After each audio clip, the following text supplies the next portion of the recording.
of being a filmmaker. Next. Iya. Tekan terus James. Iya. Terus nggak bisa kayaknya. Next. Being a filmmaker. Sebelum saya memulai apa namanya ini? Sebelum saya memulai tips-tips untuk menjadi seorang director, saya mau ngasih tahu dulu latar belakang saya. Mungkin sebagian udah pernah lihat ini karena sering saya putar. The first 5 pages. A little background. Next. Dulu saya lahir dan dibesarkan. Tar dulu James. Mundur dong, backspace.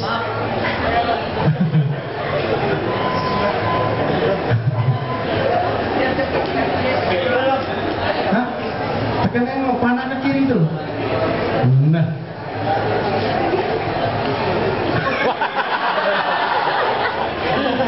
Tekan terus, space lagi. Iya, terus. Sekali lagi James, tadi sekali aja. Tekan sekali. Sekali lagi.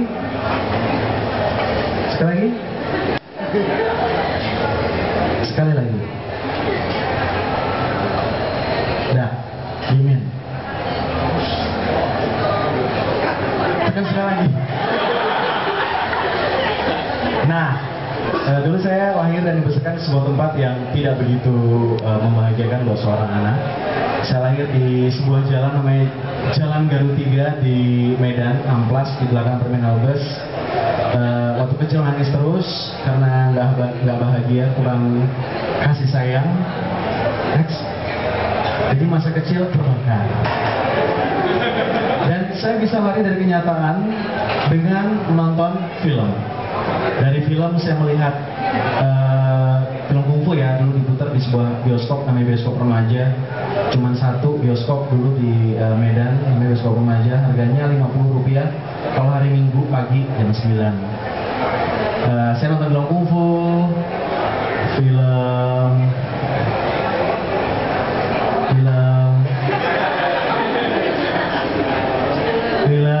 horor ya. Terus nah, dari film-film ini saya melihat belajar bagaimana berinteraksi dengan manusia. Saya nggak mendapatkan itu dari sekolah, terus terang dari keluarga juga enggak, tapi dari film saya melihat bagaimana orang berinteraksi. Saya nonton film dari film kungfu misalnya, saya bisa cara respect sama orang tua karena ada suruh master segala macam. Terus antara romance juga bisa, seorang laki dan seorang perempuan. Bukan, next. Sengaja. Next. Nah, dari film-film ini juga saya melihat banyak tempat-tempat ya. Banyak tempat saya melihat kota-kota lain. Next, James. Nah, terus muncullah dua keinginan pada waktu itu, waktu masih kecil. Pertama, saya ingin menjadi seorang filmmaker. Yang kedua, saya ingin melihat dunia karena banyak sekali yang saya lihat dari film-film tersebut. Ketika saya sekolah SMP, SMA, saya dulu paling males sekolah, nggak tahu kenapa. Mungkin sekarang kalau teman-teman senang sekolah, ada yang sampai S4. Saya dulu SMA aja males banget, nggak tahu kenapa gitu ya. Padahal pinter banget. Akhirnya saya memutuskan untuk jalan zigzag. Karena dulu saya mau masuk IKJ, katanya terlalu mahal pada waktu itu. Akhirnya lulus SMA, saya memutuskan untuk mengambil jalan zigzag. Saya dulu masuk ke sebuah sekolah di Bandung, di ITB. Saya ngambil jurusan teknik penerbangan, aeronautical engineering. Ini teman-teman saya dulu waktu di ITB, kurang hits gimana gitu. Tapi saya juga belajar bikin film sendiri. Tadi saya punya teman ITB, ada BMB namanya, teman saya waktu kuliah tuh. Ya Bem, mana sih BMB tadi? Somewhere. Di kuliah saya belajar bikin film sendiri. Tapi ketika saya lulus kuliah, saya melamar ke semua PH termasuk PH The Punjabis, tapi kayaknya nggak keterima karena nggak pernah dapat balasan. Akhirnya saya memutuskan untuk jadi seorang wartawan dengan harapan nanti kalau misalnya saya jadi seorang wartawan, saya ketemu sama filmmaker, saya bisa pura-pura pinter gimana gitu ya, ngejual skrip. Ternyata pas jadi wartawan, saya malah ditugaskan untuk meliput berita-berita kriminal dan nggak nyambung sama film. Akhirnya saya langsung jadi seorang kritikus film. Ini kritikus film ya. Ternyata saya jadi seorang kritikus film, malah saya dibenci sama film-filmmaker yang lain. Nggak tahu kenapa. Padahal saya baik banget dulu. Baik nggak sih? Next. Tapi saya tidak putus semangat ya. Saya bikin film sendiri dulu tahun 2002. Saya mencoba untuk bikin film sendiri, film-film pendek. Dan saya percaya bahwa kalau misalnya kita punya goal, pas banget kali ini James. Kalau kita punya goal, kita bisa membuat dua hal yang namanya plan dan strategi. Akhirnya berhasillah menjadi seorang director sampai dengan sekarang. Dan saya juga percaya bahwa kalau misalnya kita mau membuat film, kita menjadi bagian dari komunitas seni, kreator seni, di mana kita harus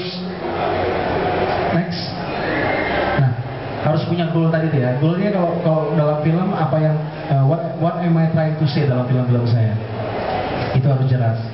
Terus what kind of filmmakers I want to be known as, ketika saya mati orang bakal mengingat saya sebagai filmmaker seperti apa gitu. Terus achievement apa yang ingin saya raih. Nah itu goal saya sebagai filmmaker ya. Nggak harus saya share tapi saya punya dalam kepala saya sendiri gitu. Terus sekarang banyak orang berpolemik tentang ada yang namanya film komersil, ada juga yang film seni, art house gitu ya. Mau bikin komersil, mau bikin film yang mainstream apa yang seni nih? Kalau menurut saya sih nggak harus dibeda-bedakan, karena yang namanya film itu adalah sebuah karya seni yang membutuhkan banyak sekali biaya, dan seorang filmmaker bertanggung jawab untuk mengembalikan investment daripada investor. Kalau misalnya nggak balik modal, bakal susah untuk bikin film lagi investornya, dan si filmmakernya juga nggak bakal dipercaya untuk bikin film lagi. Jadi yang namanya komersial dan estetik itu harus ada dalam semua film. Artinya sebuah film dibikin dengan jujur dan tidak berusaha untuk dipaksa-paksakan mengikuti pasar, karena yang namanya pasar, terutama di Indonesia, belum ada pasarnya. Film Indonesia belum ada pasarnya, semuanya penonton dadakan. Tiba-tiba nanti ibu-ibu pengajian semua ke bioskop nonton film, ayat-ayat gitu ya. Terus tiba-tiba orang yang berjuang nasionalistik gitu nonton film perang-perangan nasionalis gitu, meledak-meledak. Tapi kalaupun kita bikin filmnya seperti itu, tidak akan continue jumlah pemain jumlah penontonnya, karena memang mereka semua bukan penonton film, tapi yang kita punya adalah accidental audiences. Nah, audiences ini yang sekarang sedang kita coba untuk bentuk sehingga penonton film itu bisa kita pertahankan jumlahnya, sehingga film Indonesia bisa recoup all investment, sehingga bisa bikin film terus dan terus. Terus nih satu lagi nih, sebagai filmmaker banyak sekali, kalau misalnya nanti kalian jadi seorang filmmaker kan harus bisa membedakan kalian sebagai individu dan kalian sebagai filmmaker. Artinya apa? Banyak orang kalau misalnya udah bikin film tidak bisa dikritik, atau banyak orang yang sudah jadi filmmaker kalau misalnya dipuji langsung besar kepala, merasa sebagai orang yang paling pintar sendiri. Nah, kalau saya mentreat nama saya sebagai bukan nama pribadi tapi sebagai brand. Jadi kalau kita ngomongin soal brand, misalnya Joko Anwar gitu ya, jadi Joko Anwar bukan saya pribadi tapi adalah gabungan dari kerja banyak orang. Misalnya saudaranya Joko Anwar, film judulnya apa, tapi saya menganggap ini adalah hasil kerja bersama, sehingga kalau misalnya saya dipuji nggak terlalu besar kepala banget gitu ya, agak besar dikit tapi nggak besar banget, karena saya tahu bahwa di balik keberhasilan sebuah film banyak orang juga yang bekerja selain sutradara. Dan kalau misalnya dikritik tidak marah, karena saya tidak menganggap, I don't take it personal. Terus banyak orang nanya kalau misalnya di workshop itu, bang kalau misalnya bikin film gimana sih supaya jadi beda? Penting nggak sih jadi beda dari yang lain? Kalau saya selalu jawab bahwa jadi beda itu penting, tapi not for the sake of being different. Banyak orang sekarang berusaha untuk jadi beda, tapi cuman beda supaya beda aja gitu, tanpa ada pemikiran yang lain. Dan saya merasa bahwa kita berbeda kalau misalnya kita berusaha untuk bercerita, membuat film dengan jujur. Pasti kalau bisa, setiap orang tuh pasti ada keunikan tersendiri. Kalau bisa kita jujur, pasti akan menjadi unik dengan sendirinya. Dan satu lagi, kita harus jadi unik sebagai filmmaker, karena kalau misalnya kita nggak unik, contohnya sinetron. Dulu tahun 94 mulai sinetron, yang judulnya siapa yang tahu film sinetron judulnya Angin Tak Bisa Membaca, Angin Tak Dapat Membaca, dulu yang main Adam Jordan gitu ya. Ya awal-awalnya naik kuda tuh, Adam Jordan naik kuda. Pertama-tama orang nonton sinetron, wah gila ya, keren banget sinetron. Tapi karena bisa dikopi semua orang, sehingga PH yang tadinya sangat menguasai persinetronan bisa diambil alih oleh siapa aja yang bikin yang sama seperti itu. Sehingga saya berpikir bahwa kalau misalnya kita mau bertahan, kita harus punya keunikan tersendiri. We have to be able to make ourselves indispensable. Artinya mau nggak mau orang harus pakai jasa kita. Misalnya kalau ada seorang scriptwriter misalnya, kalau misalnya dia punya karya yang sangat unik, pasti nggak mau orang harus pakai jasanya sebagai scriptwriter. Kalau dia seorang director punya ciri khas tersendiri, mau nggak mau kalau misalnya ada produser yang mau bikin film tertentu harus memakai jasanya dia, skillnya dia. Next. Nah ini sedikit tentang yang mau jadi scriptwriter, mau jadi seorang director, dikit aja ya. Ini nanti bakal ada kita bikin workshop panjang tentang directing oleh Life Pictures dalam rangka untuk mencari budget duit untuk film-film kita juga buka workshop. Kasihan ya, ada yang punya duit nggak sih sekarang? Kasih dong kita duit. Nggak ada ya? Ada yang bapaknya kaya? Ada yang ibunya kaya? Pulang kalian semua. Oke, saya mau ngomongin sedikit tentang cinematic storytelling ya. Sedikit aja, tapi ini sebagai sneak peek aja sampai sama yang mau jadi ini. Kalau misalnya kita melihat film ya, misalnya. Film itu kan ada layarnya ya. Ini kita ngomongin yang namanya screen direction. Dalam sebuah film, kalau misalnya kita nonton film itu ada layar. Oke. Jadi gini, dalam sebuah film, kalau misalnya ada yang mengatakan bahwa storytelling adalah script, itu tidak sepenuhnya benar. Karena yang namanya storytelling dalam sebuah film, itu segala hal yang ada di layar. Kalau misalnya kita lihat satu frame film, kita nonton film gitu, di situ ada, pertama ada pemain. Pemain itu akan mengatakan sesuatu, which is script. Dan dia akan melakukan sesuatu action, which is ada di script. Tapi gerakan dia, apakah jalan dari kanan ke kiri, kiri ke kanan, itu adalah direction. Jadi director yang memberitahu dia ke arah mana dia akan jalan. Itu satu ya, pemain tok untuk pemain. Yang kedua ada kamera. Kamera ini ada yang unsur-unsur dalam kamera works ada. Pertama, ukuran frame. Apakah dia close up, apakah dia medium shot, apakah dia full shot, apakah dia long shot, gitu ya. Terus ada yang namanya gerakan kamera. Apakah dia pan kanan, apakah pan kiri, apakah tilt ke atas, tilt ke bawah, gitu ya. Apakah track kanan kiri, kiri kanan, kiri kanan, kanan kiri, macam-macam. Nah itu juga storytelling. Itu kamera. Yang ketiga itu juga ada yang namanya props, art. Dalam sebuah frame film pasti ada yang namanya props atau art. Yang namanya apa namanya ini? Ini apa namanya? Dinding. Dinding itu warnanya apa? Itu juga mempengaruhi storytelling. Terus ada yang namanya props. Props itu bentuknya apakah bulat, segitiga, segi empat, itu juga mempengaruhi storytelling. Jadi kalau misalnya kita membaca film sebagai filmmaker, yes, script is the backbone of a movie, tapi tidak merupakan keseluruhan storytelling. Tapi segala sesuatu yang berada di dalam layar itu adalah storytelling. Misalnya, kalau kita lihat layar, misalnya sebelah kiri itu layar ya. Gerakan orang dari kiri ke kanan itu akan memberikan perasaan yang comforting buat penonton. Karena kita terbiasa baca dari dari kanan ke kiri. Kalau misalnya gerakan dari kanan ke kiri itu biasanya memberikan efek subconsciously ke penonton, dia menjadi lebih uncomfortable. Demikian halnya kalau misalnya gerakannya ke atas itu terlihat susah karena orang kan ke atas berarti lebih berat. Kalau ke bawah itu lebih gampang. Kalau space yang 3D. Jadi ini salah satu contoh aja bagaimana storytelling yang melibatkan pemain, camera works, props tadi itu bisa dikombinasikan menjadi sebuah storytelling yang lengkap. Misalnya kalau dulu saya pernah bikin film judulnya Kalah tahun 2007, misal mungkin ada pernah nonton nggak sih? Ada ya? Ada sebuah shot di situ. Di awal-awal film saya ingin mengestablish bahwa ini adalah sebuah tempat, sebuah kota di mana orang-orangnya semuanya mau mengambil jalan pintas yang gampang-gampang aja. Terus saya ingin menampilkan seorang tokoh di film ini, tokoh penting yang akan mengambil jalan yang hard way, jalan yang susah, tapi dia akan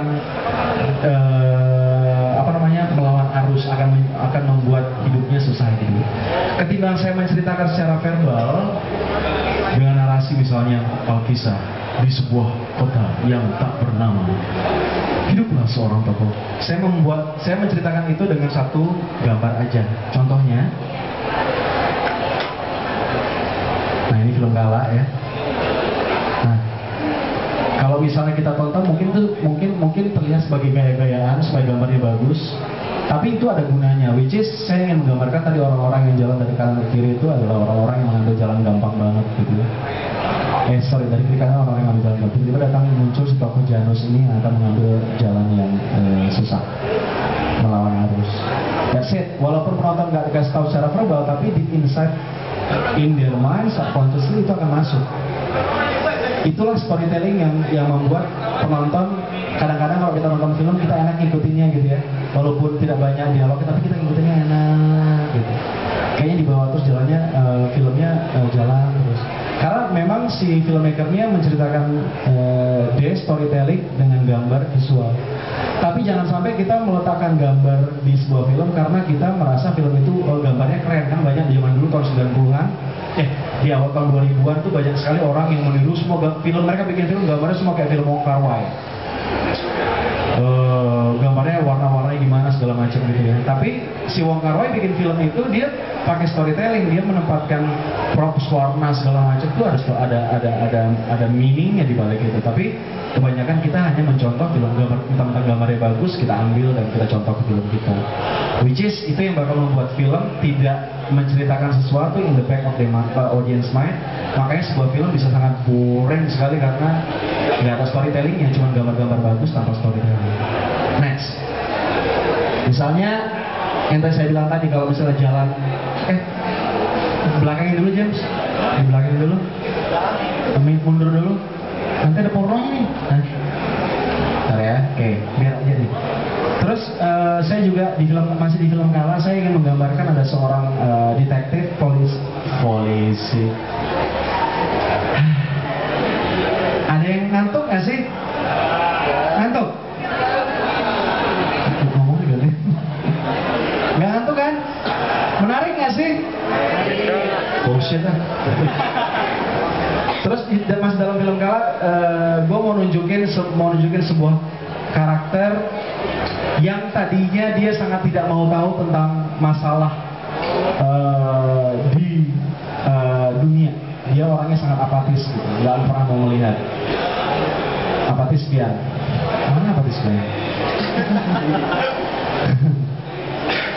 Waduh. Terus gue juga mau menggambarkan bahwa orang ini akhirnya akan memutuskan untuk mencari tahu what the hell is going on. Caranya adalah saya menggambarkan orang seperti ini. Nah, ini karakter si siapa namanya? Nonton nggak sih? Siapa namanya? Eros. Kalau Om Frans bilang Eros, kamu jangan ikut campur. Nggak ada yang ketahui, berarti nggak ada yang nonton. Nah, tapi karakter si Eros tuh ketika dia masih di atas, dia dalam kegelapan karena dia merasa happy di atas, tapi dia tidak tahu apa-apa. Dan ketika dia mengusul untuk ke bawah, dia lebih menemukan lights. So that's the kind of storytelling I was talking about. Next. Terus, nih yang saya ngomong tadi tadi kalau misalnya pergerakan dari kiri ke kanan, dari kanan ke kiri gitu ya. Kalau ini saya menggambarkan, ini kan sebenarnya mereka naik ke gunung, tapi saya malah menggambarkan gambar mereka menurunin gunung. Gitu. Saya mau ngeliatin bahwa they are walking toward an inevitable death. Or inevitable disaster, sebuah disaster yang tidak bisa dihindari. Walaupun mereka naik gunung, they think they are winning, but they actually losing. Next. Terus ada juga dalam direction namanya frame composition. Terus bagaimana kita mengarahkan penonton supaya melihat ke arah mana, ke kiri frame atau kanan frame, apakah ke tengah frame, itu kerjaan seorang saudara. Bagaimana kita membuat penonton merasa balance, dia merasa tenang, apakah merasa tidak tenang, itu juga tugas dari seorang saudara. Next. Directing kayak saya bilang ini seperti ini misalnya. Coba tunjukin.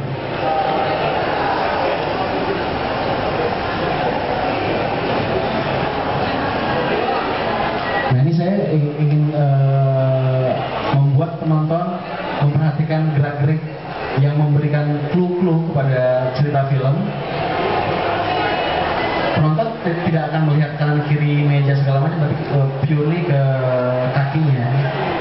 Misalnya, kalau saya mau membuat penonton nonton kaki doang, which is kasihan. Next. Nah, yang tadi saya ngomongin orientasi atau disorientasi, contohnya seperti ini.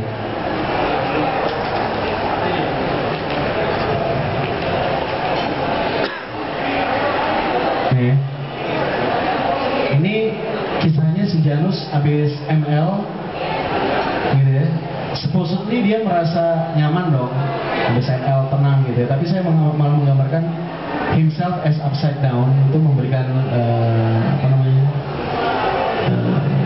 disorientasi ke penonton gitu ya. Ya, next. Kalau yang saya tadi ngomong balance, contohnya seperti ini.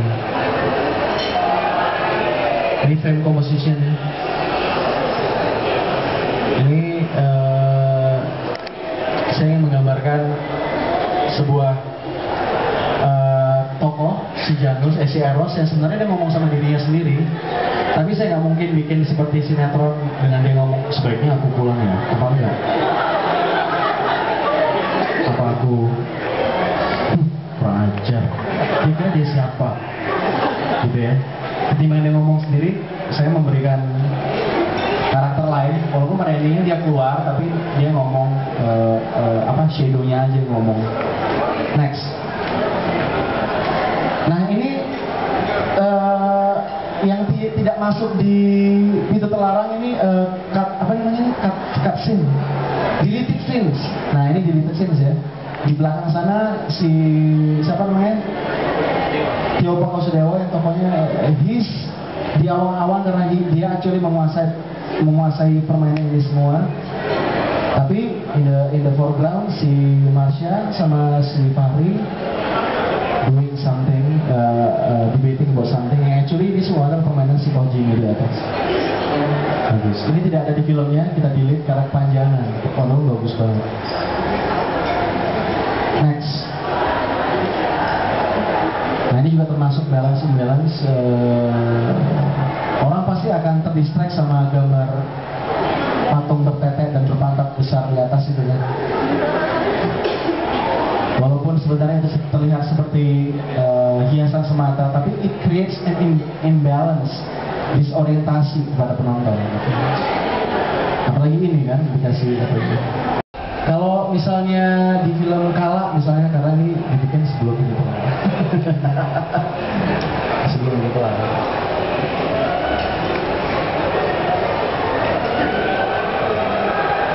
Ini kalau misalnya di Kala, kalau misalkan nonton lagi ya, saya menggunakan shape segi 4 dan segi 3 atau bulat itu sangat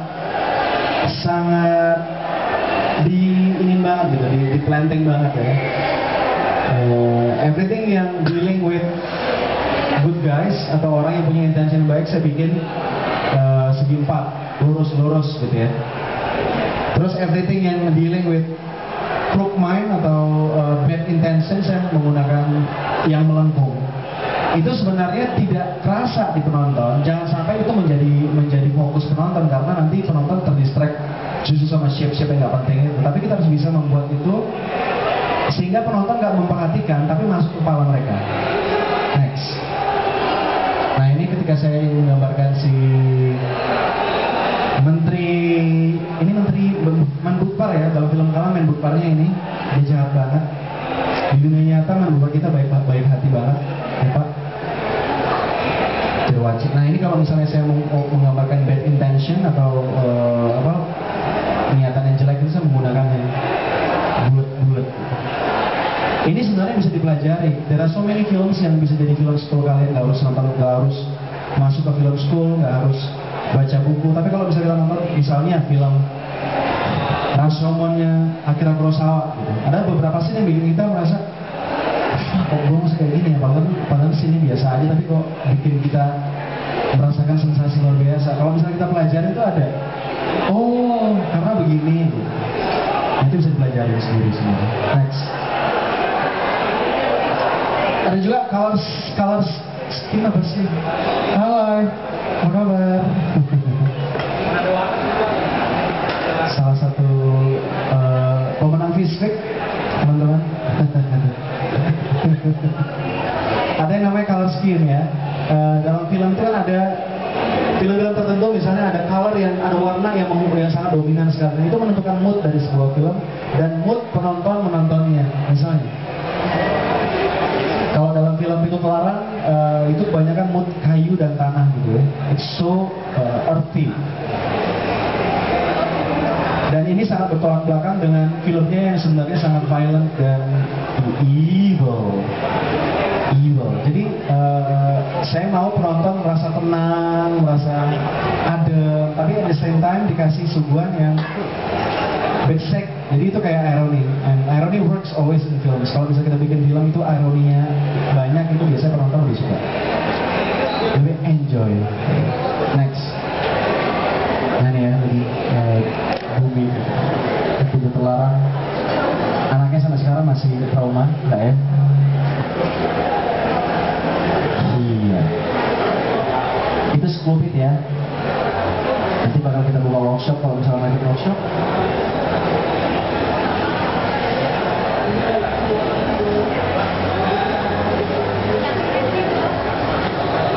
Oh iya, ini Ibu Lala yang syuting yang tadi.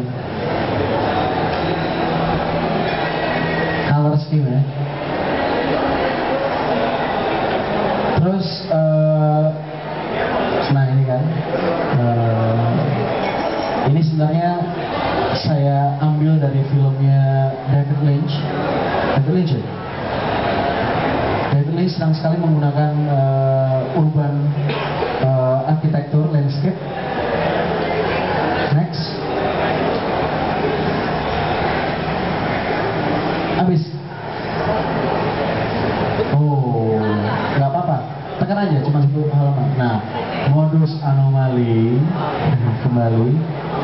Terus.